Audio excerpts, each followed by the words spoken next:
Welcome to the Alarpa Podcast, the home for cultural chit chat in and outside Madrid. People will talk.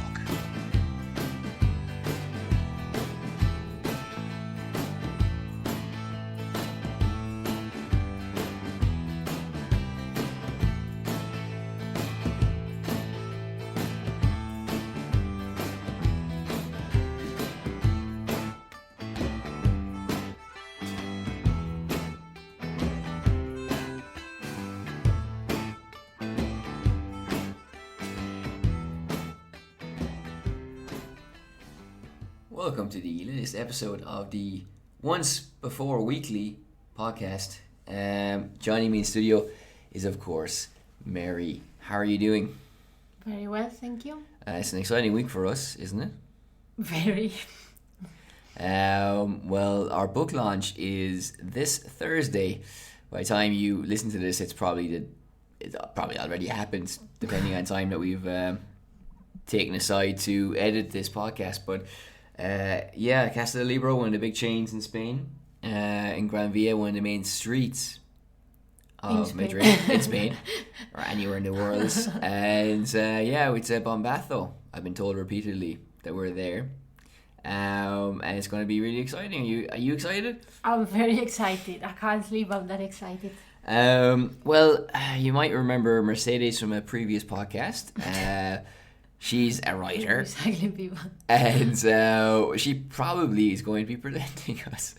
It's going to be exciting to see who actually does it. But are you ready for all the questions? I'm ready for all the questions because we've practiced so much.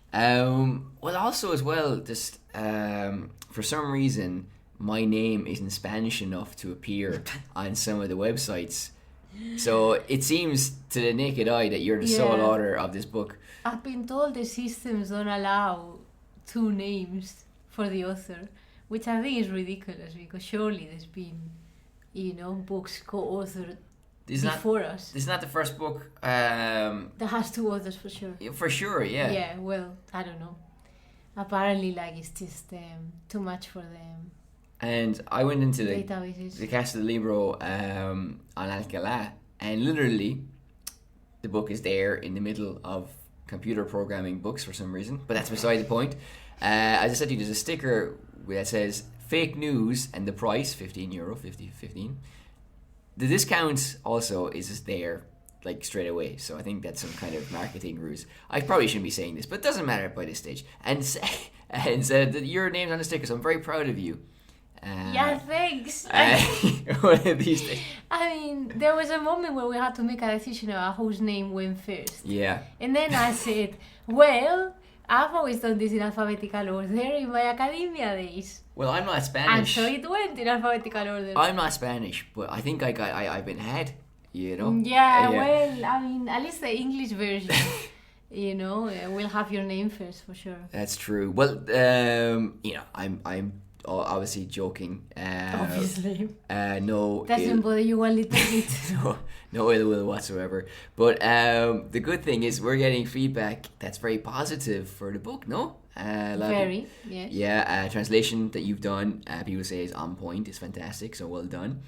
One person liked one of the lines in one of the chapters, which ends in a very punchy way. Yeah. Somebody told me that they read the Salem witch trials there the other day, and they liked it as well. So I think that's the pitter patter of little compliments.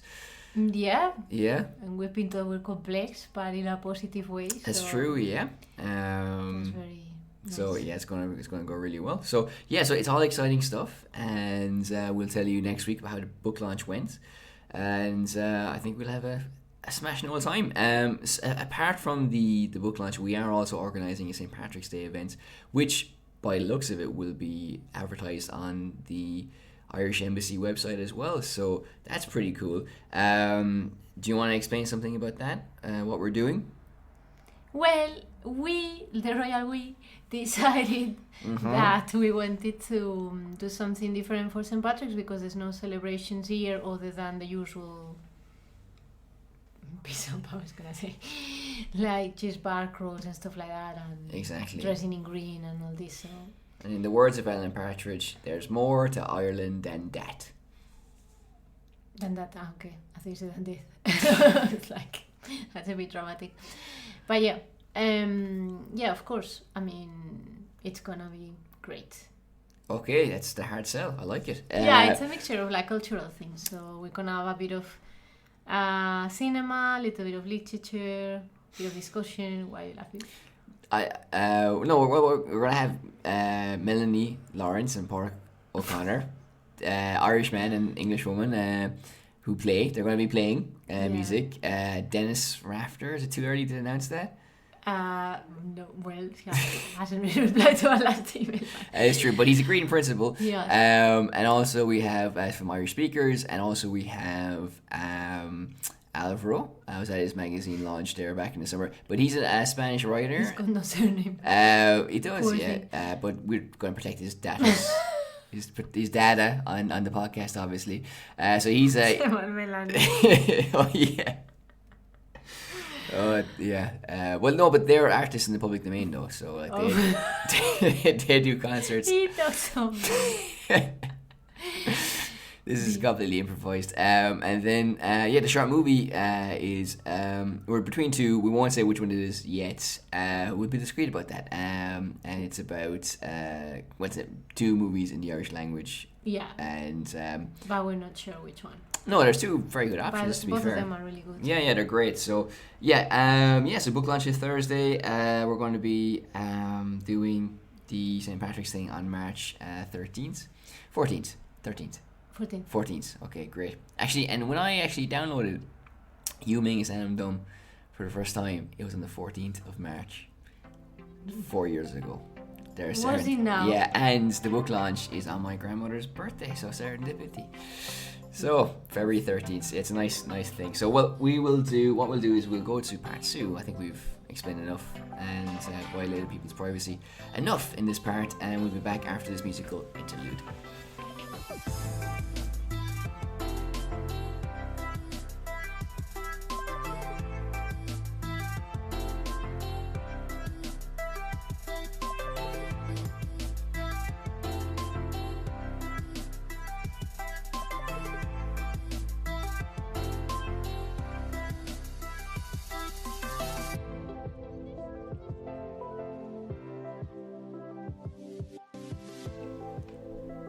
Welcome to part 2 of the podcast. So we're going to talk about Spanish people immigrating.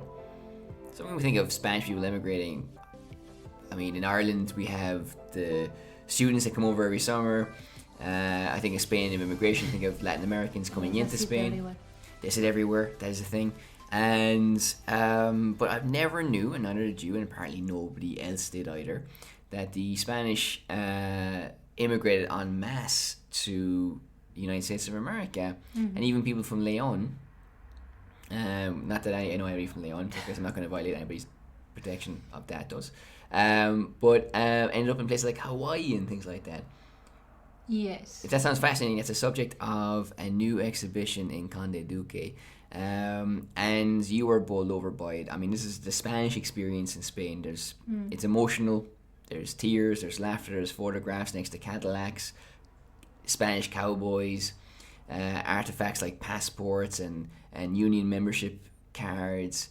They travel all over America. Some stay, some don't.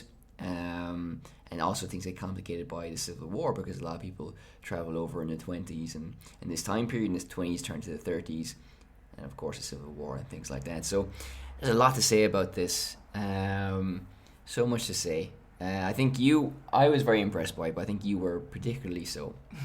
So I'm going to give the cultural baton to you in this marathon podcast relay, and you can take it up from there.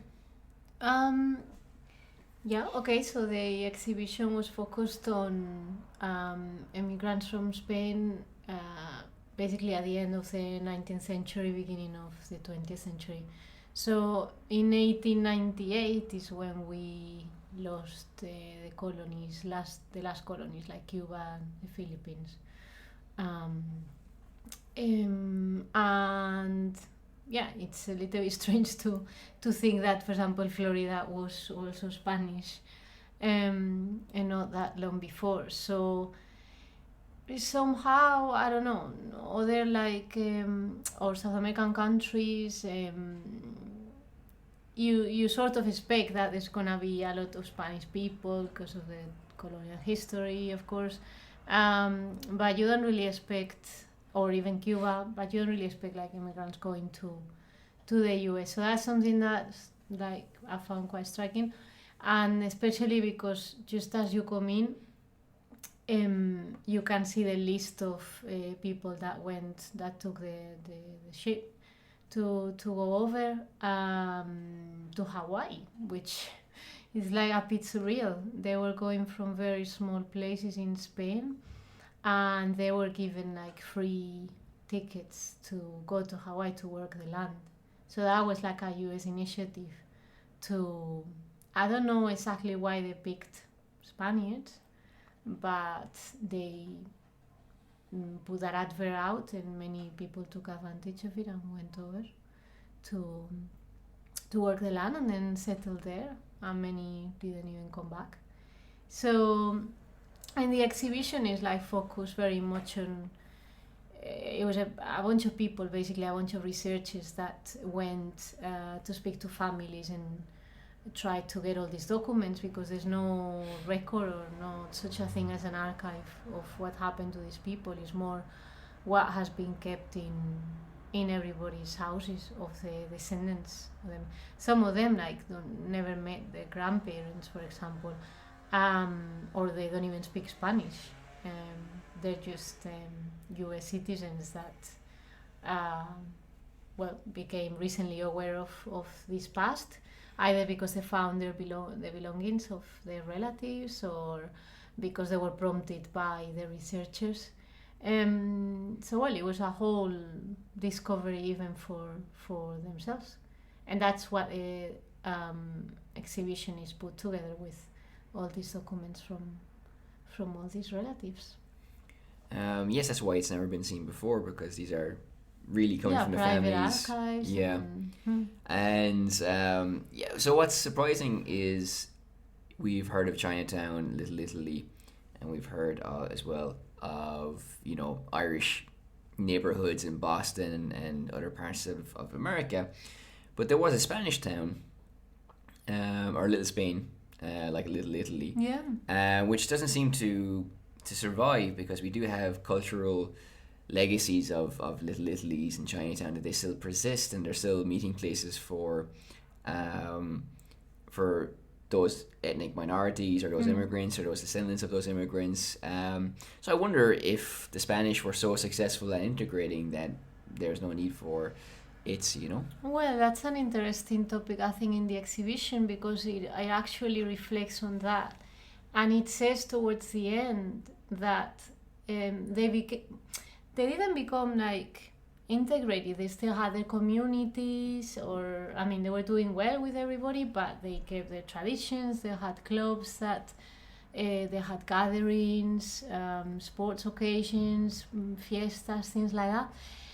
But then it explains at the end, basically most of them live on the 20s, and they in the 20s. And then when the Civil War starts, when the Spanish Civil War started, a lot of them were supportive of the Republic, because, of course, they had been living in a democracy, and also a place that was like far more relaxed in terms of habits and in terms of like rules than Spain was, although before the war it was quite open for women, and just immediately in the 30s, but these people kind of left before it got to that. So they left in like 1910s, 1920s, and then by the time they were thinking of coming back is when the Civil War started, and then they positioned themselves with basically what came to be the losing side, and of course never came back, and they kind of felt that they kind of like hid their identity, because, well, just as other people that back the losing side did, and also they just thought, well, if we're gonna stay here now, for good, we might as well just merge with everybody else.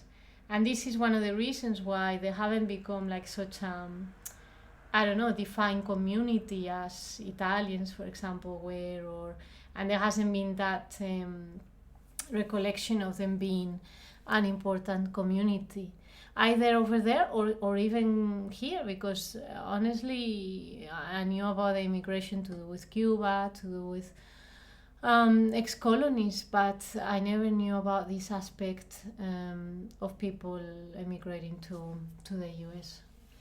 Yeah, it's a strange one because if you want to talk about other ethnic minorities in America, how the Irish became white, I think that's a concept of how we lost our ethnic minorityness by adapting to American culture, but in a negative sense by becoming the kind of waspish, anti-black, maybe to a certain extent. Not every Irish person, of course, but so it seems that the Spanish, if that's true, that they were able to just integrate. I don't know we need to explore that even further. What that actually meant, did they go down the route of some Irish Americans that to adapt to the prevailing attitudes, it became what they were initially, the opposite of. They weren't the rich, waspish people, but then they became more established and adopted their attitudes and looked down on other immigrants or other ethnic minorities. But that's not explored in the thing. I don't know if that even happens, but it'd be an interesting kind of thought line to pursue, I think. But what's interesting about these experiences of these Americans is that, like, you look at their shops and some of them look like Italians. You look at them in different parts in California, they look like cowboys. But what is really fascinating is that that these people, it's like they're showing the best of America. If the myth of America, big cars, big cities, your dreams can come true.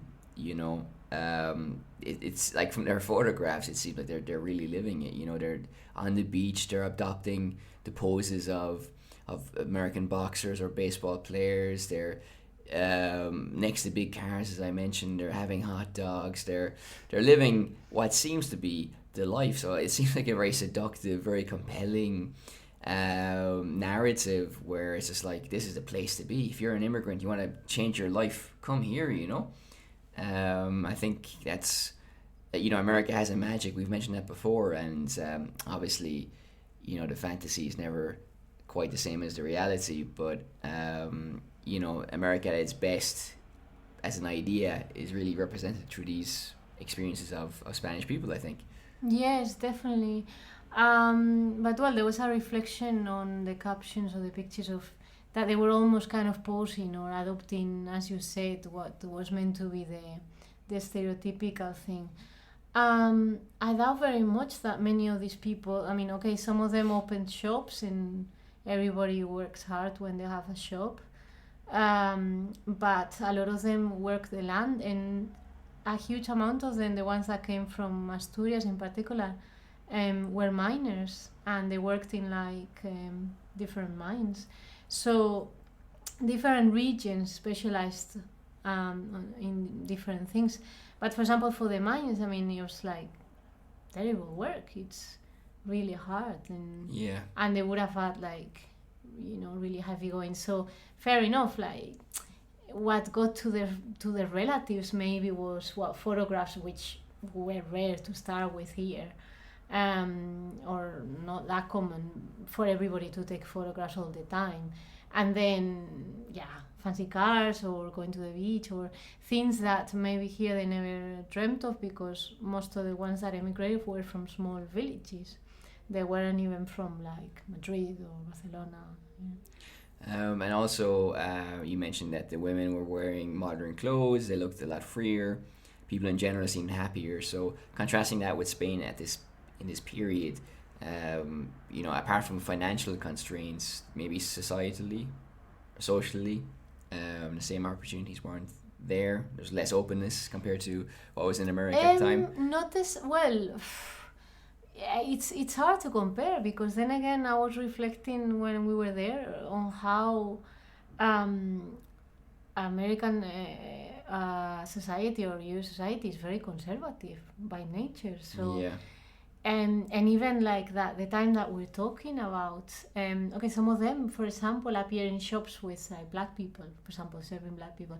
By the time that we're talking about, and we're talking also about the south of the United States, we all know what the situation was like. Yeah, of So, course. it's kind of like, I think you have to take it with a pinch of salt, the fact that they had all these, what seems to be a kind of like middle class life. And to what extent their life was different there. I think obviously there's always, whenever you go somewhere which is, I don't know, technologically, let's say, more developed than your own country, everything always seems more fashionable. We were talking about how the grass is always greener on the other side. We were saying, yeah, and these people, I mean, for somebody from a village in Badajoz, for example, like a very rural area of Spain, like underdeveloped traditionally, to go to New York, for example, they would have been in absolute shock. So I think there's always like that vibe of, wow, this is like novelty. Yeah, promising land. And then when as time passed, I imagine they had a very rough time, and I wonder like how well they adapted, also with having the Italians as well, which were quite a strong community, and they would have been confused with them. I don't know. I wonder like to what they were assimilated, whether they were assimilated to Italians or to Hispanic people. Because for example, like Spanish Harlem, and with the song and stuff, like I always assumed it was called like that because there was a lot of Hispanic immigrants. But then again, you mentioned the Spanish Harlem and how it developed about the shops of the Spaniards. So yeah. So perhaps the origin of the name is actually from Spanish immigrants. Well, I think we get a sense of how they survived because there's a picture of a funeral, a Spanish person who never made it home, and it's packed with people. It's a very striking image as well. Everybody's facing the camera at an oblique angle almost, and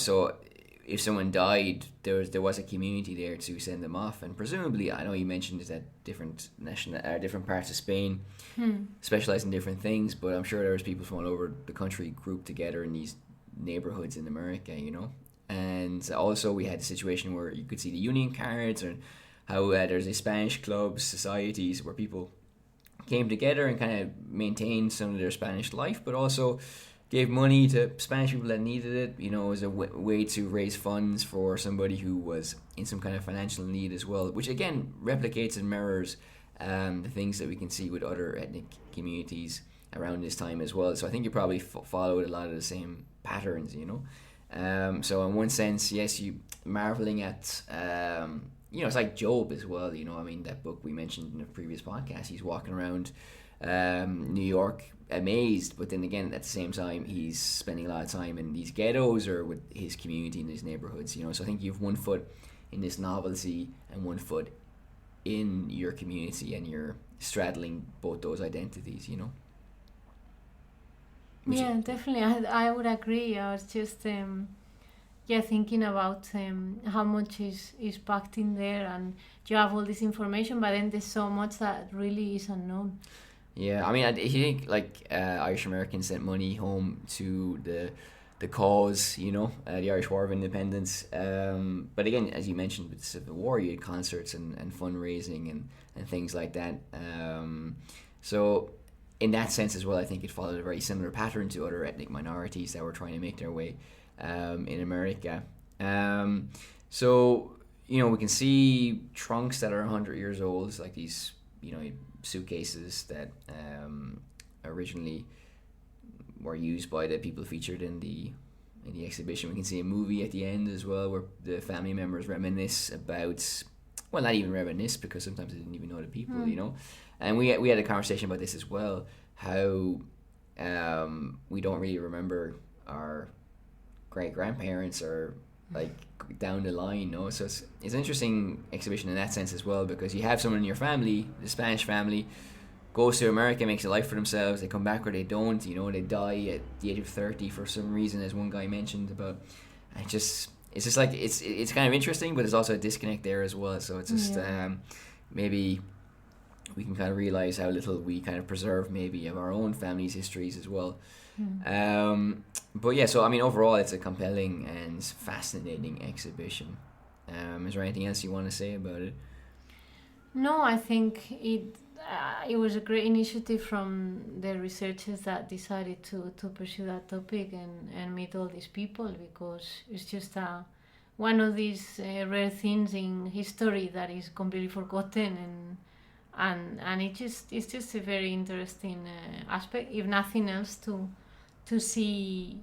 I mean, it's one in a long string of places that Spanish people emigrated to. This is like often forgotten, and all the places that people had to go to, and then nowadays people almost forget that we were immigrants at some point. So. And also, the last thing we can say about it is that immigrants always produce noteworthy people, down through the generations. And there's this one particular picture of a family in a slum in Florida, and it was just a mother with several children, but one child looked particularly well dressed, and they said in the photograph that she gave birth to a future senator or governor of Florida. I think, yeah. So I mean, from that kind of slum dwelling to having a daughter who's the governor of Florida, it's quite something as well.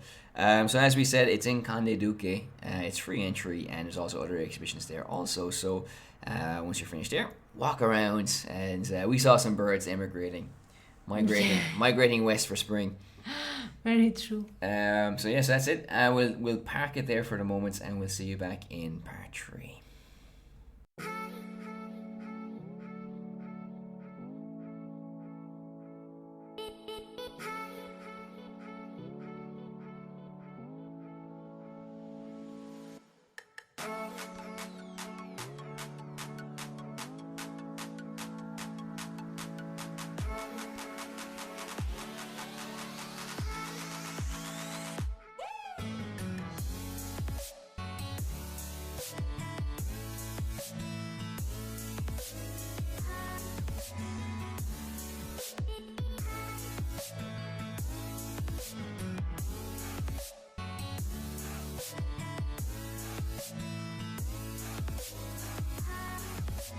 So welcome to part 3 of the show. So just a couple of things, I guess. If you want to see more exhibitions in Madrid, paper is rustling in the background. The Poetics of Democracy, images and counter images from the Spanish transition. This is in the Reina Sofia. Quite good, quite interesting. Also in the Reina Sofia we saw the task of the painter Jörg Immendorf. So you've heard us talk about Berlin, Joseph Roth, the Berlin Wall, different aspects of German history, and he's a guy who's a communist and painted very kind of propagandistic comics before kind of graduating to more of a wry, surreal take on German disunity and eventually reunification before his own personal hell suffered, and he represented that in his paintings very movingly as well. So Liverpool are going to win the league, not a football podcast. So you can find us on Facebook, Twitter, Elapra1 is our handle there, Patreon, and where you find your podcast service. You can find us our book Fake News, which is available in many independent bookshops and also Fnac, El Corte Inglés. What's the other one? Casa del Libro, where we're having the book launch, heaven forbid, and also on Amazon. So that is it for this week. Thank you so much for tuning in again, and we'll be talking to you soon. Bye. The Elapra Podcast, the home for cultural chit-chat in and outside Madrid. People will talk.